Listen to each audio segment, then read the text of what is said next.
Let me not waste any time and just say that yes, this book is fantastic. I read it 2.5 years ago, loved it. And of course, with the movie coming out, I decided to have a little refresher, read it again, and it's wonderful. I absolutely love this book, love this story. Can't wait to see the movie. So, what is this book about? The sun, it's not dying, but there's something out there that is stopping some of the light from the sun reaching Earth. And it's not something static. It's not like it's just decreased 10% and we got to figure out what's going on. It's getting worse. Less and less light is reaching Earth from the sun each and every year, which means the temperature of the Earth is slowly going to go down and down and down and down and down, which means extinction. So the people on Earth are trying to figure out what to do. First, what's causing it? How can we reverse it? And then how can we actually physically go out and achieve this? And that's where our main character, Rylan Grace, comes into the picture.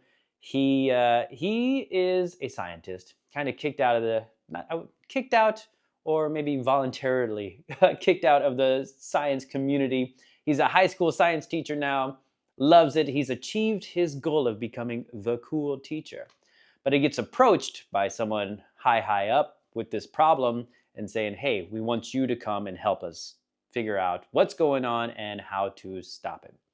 So that's how he gets involved. And then, of course, he ends up being the one to go up into space and to solve the problem for humanity, be the savior of humanity. Now, let me talk about 3 things why I love this book. First of all is the main character. He's very likable. It's told in first person, so we get all of his inner thoughts, even when he's interacting with people and his inner thoughts about these new people, whether he likes them or not. And he's not a total jerk. He's very likable. He's rough. He can be rough around the edges, but not so much that he's just a butthead. So he's an extremely likable character because he's a teacher, and wanting to be that cool teacher. He cracks jokes, dad jokes or scientific jokes. He's very lighthearted. So he's a very fun guy to ride along with and, just listen to how he even interacts with himself when he's up all by himself in space. So that's number 1. Great, great main character. Number 2 is the problem is very interesting scientifically. Now, I'm no science major, and sometimes some of the stuff they talk about might kind of make your eyes glaze over. And there is a lot of science jargon in this book.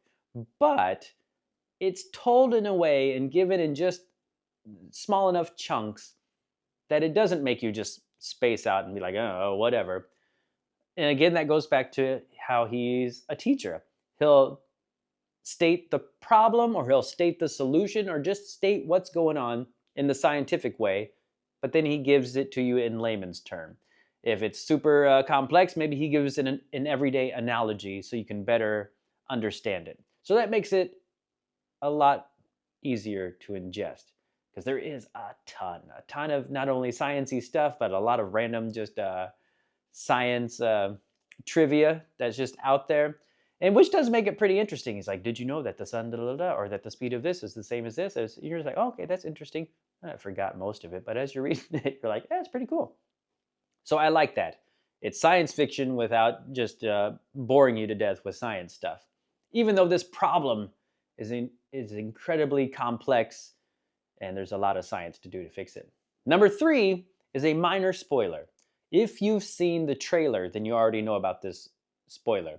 If you've not seen the trailer and you want to possibly read this book before you go see the movie, then skip ahead. I'll put a chapter. I'll put like mini spoiler and then review. So skip ahead right now. Right now. Spoiler. The relationship between him and Rocky, the alien.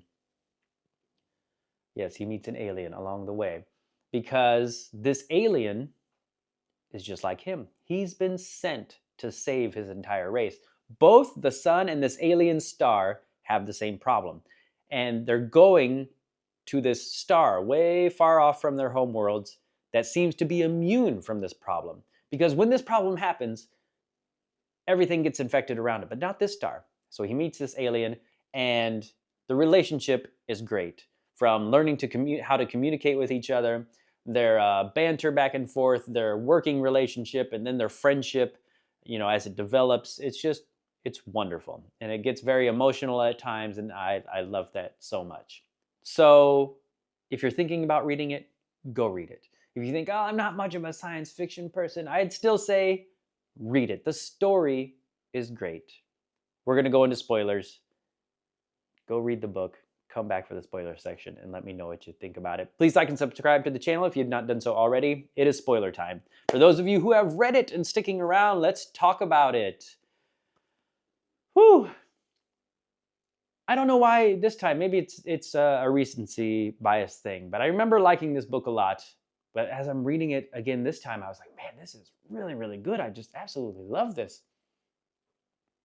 And again, because it's for the first third, we get it. It's just with Grace, because it's not till about a third of the way through do we see the other ship. And I like just how he thinks to himself, in the way he figures out problems, and then we get all those flashbacks to before, and I really like how those are worked in. We get all the bit in space, and then we kind of get a little background, sometimes explaining the little bit we've learned already. So I like all that, but the real good stuff comes after we meet Rocky, learning the languages. They're what was it, jazz hands, and then all that stuff, learning how to communicate with each other. The stuff I like, not only the banter between them, but there's a moment when Rocky wants to go into his ship, and he's like, wait, you want to come in here? He's like, yes, I want to come. And he's like, oh, okay. And so Rocky goes to get ready, and then it says, the line in the book is something that's like, I spend the next hour tidying up. I wasn't expecting company. Just those little things in there, it's just so funny. I wasn't expecting company. There's a few of those in there, which I really love. And it's great because we still get action, right? It's not all just the sciencey stuff. We get the action with the spacewalks out in the EVA, especially when they have to collect the sample from, was it not Tau Ceti? They named it Adrian. Was that the planet? See, that was crazy stuff, when they get the problem because they're back there and everything starts melting on the back, and then there's problem with the fuel cells. The pressure gets all intense, and Rocky comes and saves him, pulls the chair off of him, but it pretty much nearly kills Rocky. Then we get those tense days where he's just the dead bug repairing himself. And then the almost oh crap moments when he tries to blow off the stuff from his vents, and he's like, yeah, that was the stuff that was healing me or helps my body heal. You nearly killed me. He's like, ugh. But I just really, really love their relationship, even though it got a little, when he moved in with them, and he's like got all this junk, and he's setting up the tunnels, and he's like, man, I don't know if I could do that, huh? Because this place is small enough, but then to have somebody else come and move all their crap in with you. And that's again where he talks about like the ex-girlfriend who did the same thing. He's like, oh yeah, this is just like that moment. But then we get, they figure out the problem. They're doing all the stuff with the nitrogen, which one's a resistance. They figure it out. And then goodbye. And you're like, oh, this is sad. And then he figures out, oh crap, what is it, xenonite? We made him nitrogen resistant, but ooh, they've also figured out how to go through this material. And he's like, Rocky is screwed. And so he gives up everything, sends the beetles off, and goes back for his friend. Of course, ends up on, is it Arid? And even on that planet, he's back to being a teacher with all the little crab people, crab rocks. So it was really, really good. There was something, what am I thinking? I'm missing something I was going to say. I forgot. If you read it, you know it. It was just fantastic. And I never read The Martian. I saw the movie, no, I did. I had listened to the audiobook of that.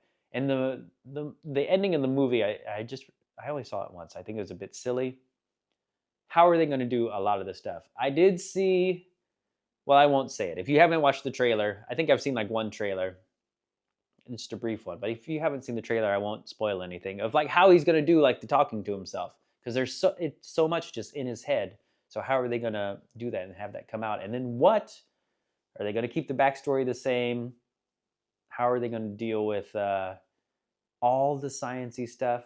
Are they going to remove the complexity and just make it a much more simpler thing, or because there's a lot they're going to have to remove? So I just wonder how it's going to be. You know, sometimes these when the book is like first person, you're in someone's head, they don't translate too well to a movie, right? If you watch the guy in the book he's kind of jerkish, but I don't know. It didn't come off well in the movie, I thought. He's arrogant, cocky, but also in a fun way, and that didn't come off well in the movie. So I hope he comes off as very likable and you know, jokey but not too silly. And then of course all the stuff with Rocky. I just can't wait to see it. I've heard good things so far from people who have seen it early, and it sounds like it's going to be pretty good. So we'll see, huh? Please do leave a comment down below, like and subscribe to the channel if you have not done so already. And I'll probably put up a short after I see the movie, just comparing some things. Probably won't make a full video on it, but I'm just super excited to see it and super excited to read more books. So let's get to it. See you later.